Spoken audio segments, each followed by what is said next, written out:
Well, winter is certainly upon us here in the Southern Hemisphere, and there is snow on the Alps. If that appeals to you, then I would thoroughly encourage you to head across to the siteshed.com/events and check out the program we're running called Learn and Ski. In August this year, we'll be taking a group of business owners over to the lovely Wanaka in New Zealand, where we will be partaking in a ski workshop. We will be skiing in the mornings, and then we will be workshopping in the afternoons, and then in the evenings we will no doubt be checking out the bars and restaurants of Wanaka in New Zealand. It's a beautiful spot and there's some great mountains there, so if that's something that appeals to you, come along. It's basically a tax-deductible trip, and I've put that together because I want to help you guys find a way that you can take a bit of time out, get along, invest in yourselves, invest in your business, and learn some cool stuff that you can implement into your company while you also get a few runs in on the hill. So it's going to be a load of fun. There's a bunch of really cool people coming along. If it sounds like something you want to do, head across to the siteshed.com/events. Knowing how to sell correctly can either make or break a company. With that in mind, in this series, we are speaking with Adrian Fadini from train2sell.com.au, and the series name is Selling with Confidence. We put this series together because it's so important out there that people know not only how to sell correctly, but they also know how to attract the right type of customer into their organization. So Adrian's going to help us address three main areas. Firstly, we're going to be talking about knowing your hourly rate. Secondly, we're going to be talking about finding the right customers. And then lastly, we're going to be talking about how you sell to those customers. Going to be a great series. Adrian's an excellent communicator and he's very good at what he does. So enjoy. Giving tradies and contractors around the globe the tools to run a modern business. You're listening to Toolbox Talks from the Site Shed. Now here's your host, Matt Jones. Hello listeners and welcome back to Toolbox Talks on the Site Shed. My name is Matt Jones and you are joining us for episode 3 of the Selling with Confidence series I'm conducting with Adrian Fadini from train2sell.com.au. Adrian, welcome back to the microphone.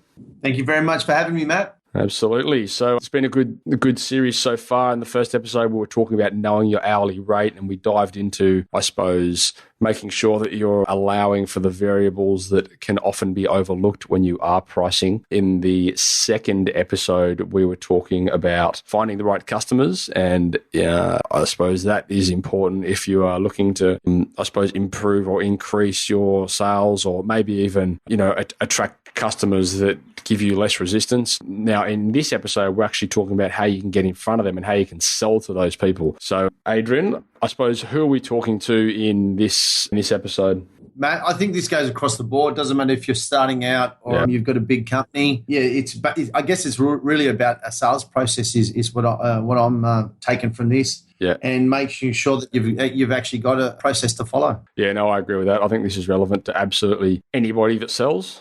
So, okay, look, when we're selling to the right customers, so why is it important to be able to communicate to them at that level? And how, I suppose, more importantly, is it going to be different to who we are currently communicating to?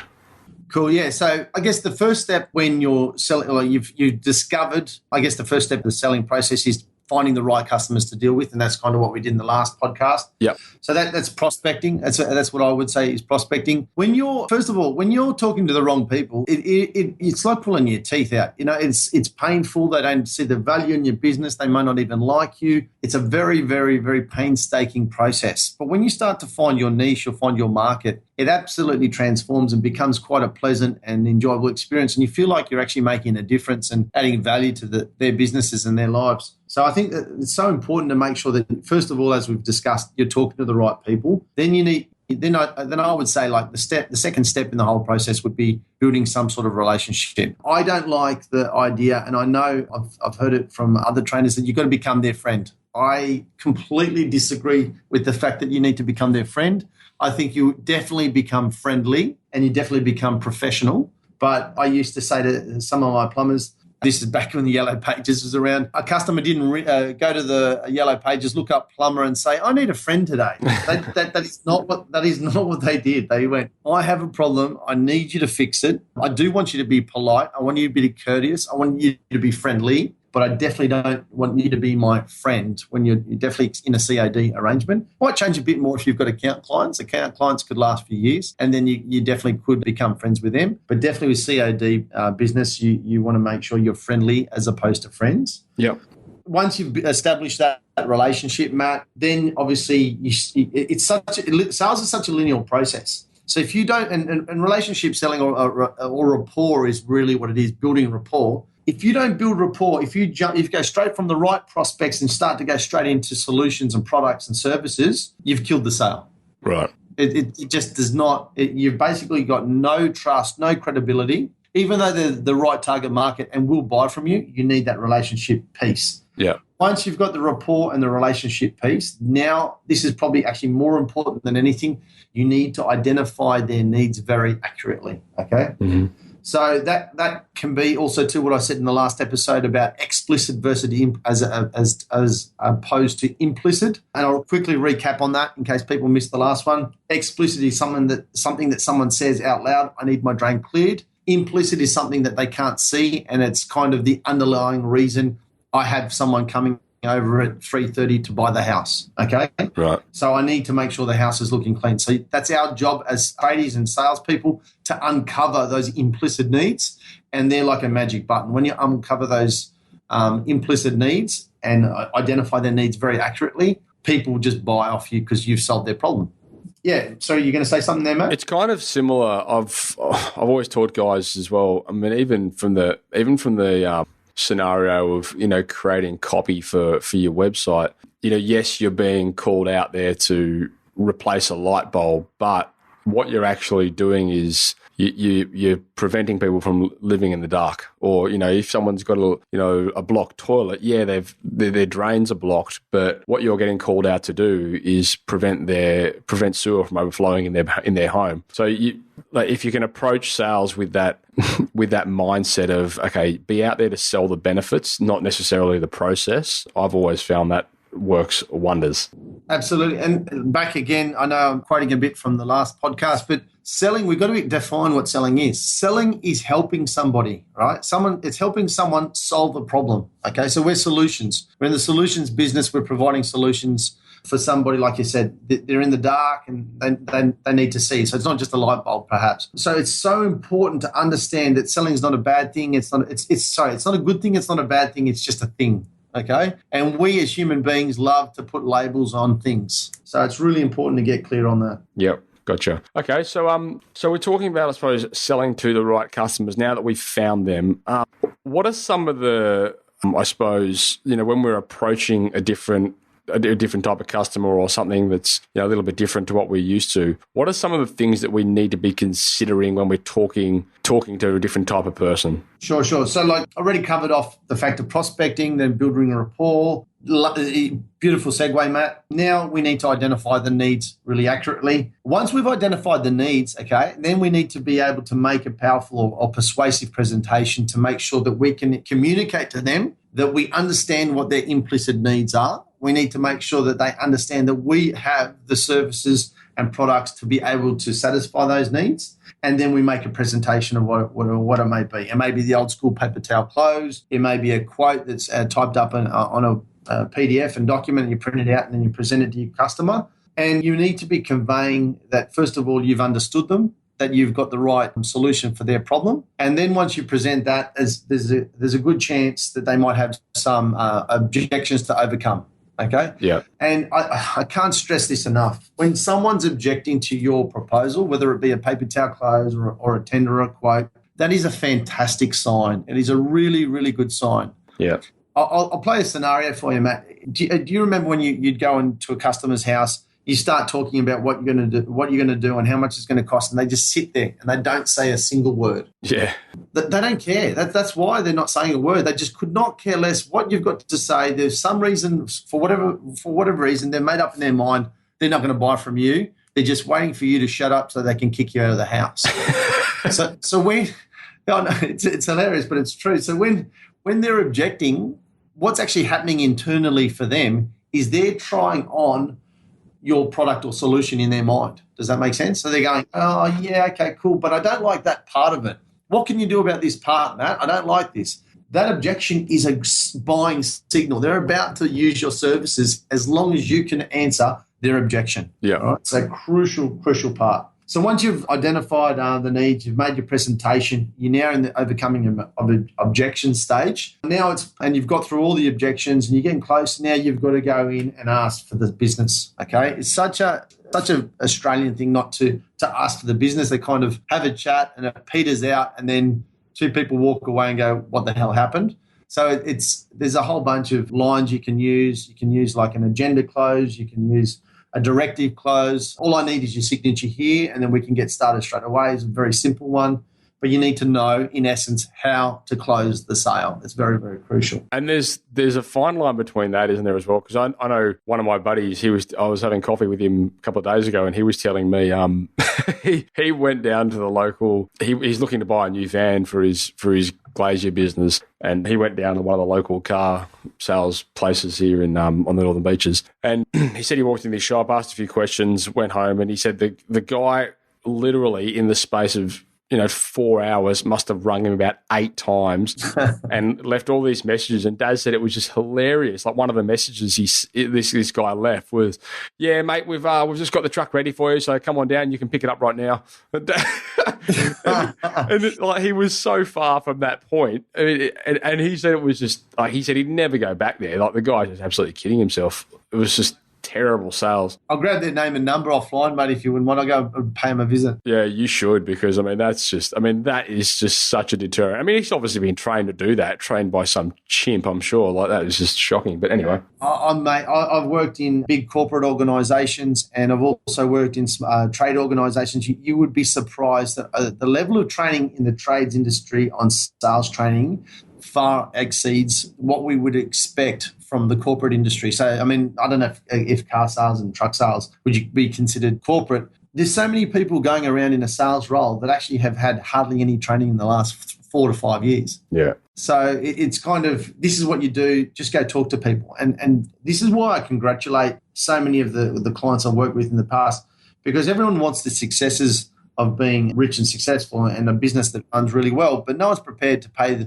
the price of time, investment, and training to do it. So the people that do a step ahead of the rest. I was just thinking about this because I've kind of been through. Oh, I certainly have been through a similar process when I was plumbing. However, also it's something that I've trained a lot of guys on, doing it through our workshops, is, if you want to sell to different people, the biggest and the easiest thing to change is yourself. And like you see it a lot out there in the marketplace. You get your electrician or your plumber rock up or your builder even on site, and he's, standing there with a cigarette in one hand and a coffee in the other, and he's there trying to sell you this proposal. I mean, if you can work on your presentation and, you can be dressed well, you've got a nice clean uniform that doesn't have blue glue splattered all over it, and, you're not rocking up with a coffee in one hand and a cigarette in the other, or reeking a cigarette smoke, and, your general hygiene's good, and, you can actually communicate like a human being as opposed to the plumb not drained out there. Like, I think it's the easiest thing that you can improve on is the way that you present yourself. And if you're going to go and sell to somebody that's in an expensive area of Sydney, then you're kidding yourself if you're rocking up not presenting that person the way that they would expect to. If you can address them on their level, then you're going to have a far better chance of getting in the door. Matt, I used to say to my team that people only complain about price when you turn up late, you look like crap, and you've left a mess after you finish the job. Then all of a sudden price becomes a concern. Yeah. So they're the 3 key things you just covered off. You've got to look presentable, clean, and not only just a clean shirt, iron your shirt. Get someone to iron. Pay $2, get the dry cleaners to iron all your shirts on a Sunday so they're ready for the week. It just makes a big difference. Yeah. Clean up your mess. Take a dustpan and broom. Take a little vac these days. You can get a little 12-volt vac that doesn't cost you too much. Yeah. And, always just turn up on time. And if you're going to be late, sometimes you can't. It's unforeseen circumstances. Call in advance. Tell them you're running late. You're stuck in traffic. So 3 simple things. Really basic to start with. So let's segue a little bit now into, excuse me, I suppose, okay, if we do start selling to the right customers, what we can expect as a result. So let's talk about it from a business point of view. I mean, I know, in the first episode, we were talking about knowing your hourly rate. I suppose what I'd like to talk more about in this instance is, the improvement of the bottom line. What can our businesses look like, I suppose, if we do start selling to a different type of clientele? Brilliant point, Matt. Okay, so let's say you've been selling to the wrong clients for X amount of time and you're just making a bit of profit and you're ticking over, and then all of a sudden you identify this new market of clients that are prepared to pay, say, another 20% higher, okay? The beautiful part about charging the higher amount and making sure it's adding value to their business and their lives, that whole 20% is profit, That all goes to your bank at the end of the month, end of the quarter, end of the financial year. So once you start, it's a really dangerous thing. When you discount, and I'll actually, this is another thing I'll put up for the listeners. If you discount your prices by 10%, right, you need to increase your volume of work by 33%. Wow. It is crazy. Discounting kills your business. And it's a really, really dangerous way to go into whenever someone wants to negotiate, and this is the thing too about selling to the right people, they don't necessarily want cheaper prices. They might want a deal or a bargain, but you can add in extra bits and pieces to that deal or that offering that doesn't relate to a discount in your cost. There's a discount in your price. So go for it. I'm so glad you've actually said that, because that's something that I've never actually heard, but I've always addressed. Like, we never discount anything. However, if somebody doesn't want to pay that price, we'll always remove something out of the proposal to get it back to where they want to what they want to pay, but they're not going to get the same product. And that also comes back to the way that you set your proposal or your paper towel closes up. If the price is too much and you've got 6 or 7 things with individual prices, then you can manipulate, or not manipulate, but you can chop and change it. You can take this out and the price lowers. Yeah. When you give one price for everything, then it becomes a bit tricky. Then it's a bit harder to pull something out. So it's important to do that to be able to change it at the back end. So that example you just gave then, if you discount your price by 10%, you need to increase your sales volume by 33%. Are we talking about if you discount your price every time? Yeah, so let's say your hourly rate was $88 an hour plus GST. Yeah. Right? And then you say, all of a sudden, I'm going to go charge $80 an hour. Yeah. You now need 33% more work to make sure that you're making more money at the $80 an hour mark. Wow. And I suppose as a common, that would be a pretty common example, especially here in Australia where we have 10% GST. A lot of people say, well, I thought that price was GST inclusive. And if you haven't disclaimed that in your proposal, then they've probably got a valid point and you may have to do that. So I suppose make sure that you've got all the figures in place and that it's pretty obvious that what you're charging for. 100%. And look, I guess the one-off, I mean, I never want to discount, but I guess the one-off is not the problem. It's when you think that you want to go and basically you go, I want to get more business, I'm going to discount. So then you're discounting your price across the board. If one job, okay, it's not the end of the world, but it's still not good. So, and also too, I need to make it clear that that's if your margin's at 40% too. So if your margin's at 40%, you discount by 10, you need to increase your sales by 33%. So while we've been talking, I've just pulled it up on my computer, the actual little matrix I've got there for discounting dangers. I'll definitely make this available to everybody. I think it's so important to understand. Yeah, that'd be fantastic. Awesome. Okay, yeah, cool. So when we were talking about just then, I suppose the difference of like what the bottom line is, how that will be affected with your business. So if we're selling at a higher rate, we don't necessarily need to be selling to as many people, do we? So we're kind of creating there like I suppose a buffer in the space of, well, I don't necessarily need so many leads right now anymore because I'm not selling. I don't have to be constantly selling a cheaper product. I can be selling less of a better or a more expensive product. Absolutely. Look, people go and spend a lot of money on marketing but yet can't close more than say 40% of their sales. So rather than get more leads, just close more of what you already have. It's such a big mistake. And also too, there's about 5 or 6 different things happen when you start selling to the right market. First of all, as we mentioned, they're prepared to pay your price because they see value in your service. Yeah. Second of all, if you've got a team of guys, their morale is going to go through the roof, because now no longer are you having arguments and disagreements with the customer. They value you. They like your business. They're going to buy with you with less objections and less confrontation, and therefore the guys are happier at work. So there's another added bonus. Also, too, and this is actually the seventh step of my sales process, is now that the client is happy with what they're receiving, the guys are happier, so the service level automatically increases. They start to refer you to their clients. You don't even have to market as much.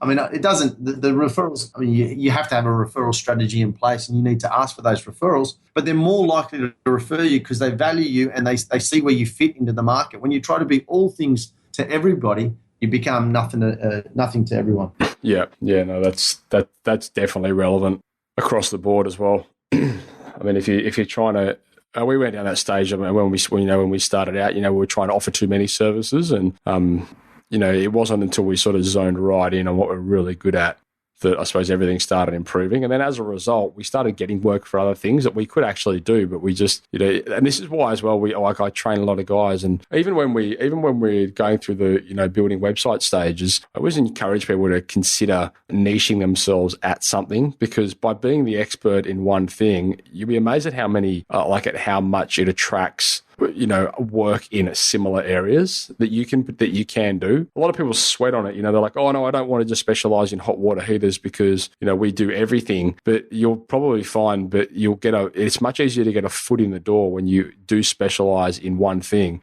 You become better at it as well, mate. Well, yeah, and then it opens opportunity as well to other things that you can do. Like, I can't stress that enough, especially if you're in a really competitive market, something like plumbing or electrical. It's really important that you have a point of difference and that you do hone in on something. Absolutely. Look, everyone loves drains and whatnot. I still think there's a niche out there for some plumbing company to specialise in toilet repairs, and all different brands. Because look, once you become clear on who that is, it actually becomes really for people to understand where you fit in the market. But also too, you could probably get referrals. Let's say I'm obviously sticking to the plumbing examples. Let's say there's a drain company that doesn't necessarily want to do toilet repairs. You can become referral partners. Hello, here's my bulk drains. I don't have a jetter, and I do nothing but toilet repairs and toilet replacements. Yeah. And you just become easier to understand where you fit in the marketplace. Yep.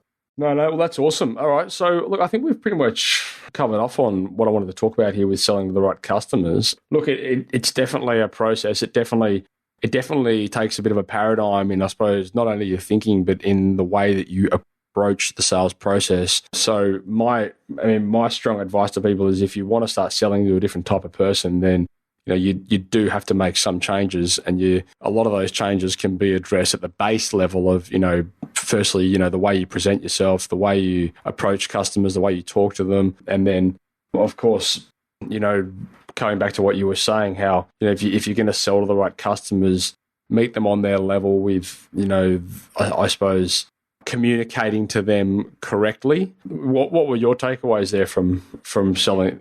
So look, I'll give you the 7 steps I've got. So number 1 is prospecting. Make sure you're talking to the right market. Fish where the fish are. Number 2 is relationships or rapport building. Number 3 is identifying their needs, especially their implicit needs. So that's the unspoken needs, very accurately. Number 4 would be getting really good at making your presentation, whether it be a paper towel close or your digital presentation, or for that matter, a quote, PDF, or you might do it in Word and then send it in PDF. Actually, you'd present it in person in PDF. And then after that, step 5 would be overcoming any objections they may have. And once again, preferably in person. If it's an account customer, if it's COD, it definitely will be in person. And then once you've overcome all the objections, bring the conversation to a close by closing the sale. And then once you've done a good job and completed the work, ask for a resale or a referral. So make sure they come back as an existing client, or they refer you to their friends and family. Yeah, awesome. All right, good. Well, look, I think that pretty much wraps up this episode and this series. So I suppose I just want to thank you, Adrian, for your time.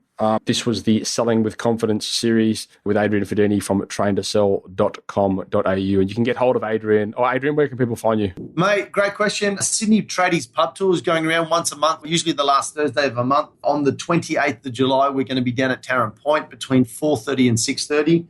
It basically is a whole bunch of tradies, plumbers, builders, electricians, and so on. We talk a bit about, it's actually called Business Over Beers is our tagline. So we have a few beers, we get a few people to speak. And it's Matt, you've been to a few. So they're a good place to go and have a bit of a mastermind group and enjoy a bit of time with some fellow tradies. Yeah, no, they are good. I encourage people to come along with that actually. I think I have the flyer. I'll stick it in the show notes as well. Is there a web link for that yet or not? There is. tradiespubtour.com.au. Okay, sweet. We like to make it simple, mate. What it does is on the box. No, look, I think it is pretty powerful when you get around a group of people, like it from a networking point of view. And I could see straight away from going to that event, the referral advantages from being there was crazy. So if you are in Sydney, get along with that. There'll be some links in the show notes. We are taking it to Melbourne in about 3 months as well, mate. Okay, sweet. Sounds good. Just travelling Australia. Is it a bit of a tax deduction for you? Well, domination, one toilet at a time, mate. And what about how can people get hold of your of Adrian at Train to Sell? Yeah, the website's train2sell.com.au. My email is adrian@train2sell.com.au. And reach out to me. More than happy to have a conversation, chat, email, or even coffee if you're in Sydney. And love to be of assistance. Okay, unreal. Well, look, mate, thanks very much for joining us in this series. I appreciate your time, and I'm sure the listeners appreciate your expertise. Listeners, if you want to get any further information, head across to the show notes where there will be links to everything, along with those valuable downloads that Adrian has so generously offered to provide us. So that's a wrap for this episode. That's a wrap for this series. I hope you enjoyed it. So if you haven't already, head across to thesiteshed.com and register for our Toolbox Talks, where you'll be regularly sent great episodes just like this straight to your inbox, so you'll never miss one. If you want to join the community, you can head across to thesiteshed.com/members, where for a small monthly fee, you'll get access to regularly updated training material, as well as access to our forum, where you can mingle and collaborate with trade-based business owners just like you from all over the world. If you're enjoying this podcast, please head across to iTunes and leave us a 5-star review. We greatly appreciate it, and it helps us spread the word and reach the masses. Likewise, if you know anyone that might benefit from the content we create, then please go ahead and share this with them.